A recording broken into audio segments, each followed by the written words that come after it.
Hi! ஒரு ஈஸியான மீன் குழம்பு ரெசிபி பார்க்கலாமா? சட்டியை காய வச்சு கடலெண்ணெய் ஊற்றி சோம்பு, வெந்தயம் போட்டு சின்ன வெங்காயம், கருவேப்பிலை, பூண்டு தட்டி போட்டது, பச்சை மிளகாய் எல்லாத்தையும் போட்டு நல்லா வறுக்கணும்.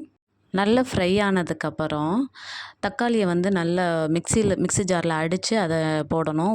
பிகாஸ் அது கொஞ்சம் நல்ல திக்னஸ் கொடுக்கும். அதுக்கப்புறம் கட் பண்ணி வச்சுருக்கிற முருங்கைக்காய் எல்லாத்தையும் போட்டு கல் உப்பு போட்டு நல்லா வெந்ததுக்கப்புறம் மசாலாஸ் ஆட் பண்ணணும். சிம்பிள் மசாலாஸ் கொஞ்சோண்டு மிளகாய் பொடி, வீட்டில் அரைச்ச மல்லிப்பொடி, மஞ்சள் தூள் எல்லாம் போட்டு நல்லா கிண்டி புளித்தண்ணி கரைச்சி வச்சுருக்கிற புளித்தண்ணியும் ஊற்றி நல்லா கிண்டி நமக்கு தேவையான அளவு தண்ணி ஆட் பண்ணிக்கணும். இந்த குழம்புக்கு நான் வந்து தேங்காயும் ஆட் பண்ணுறேன். ஸோ மிக்ஸி ஜாரில் தேங்காய் போட்டு அதை ஒரு பேஸ்ட்டாக வந்து அடித்து வச்சுக்கணும்.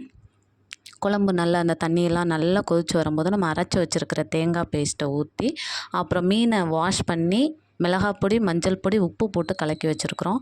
அதையும் போட்டு கொதிக்க விட்டுறணும். அவ்வளோதான்.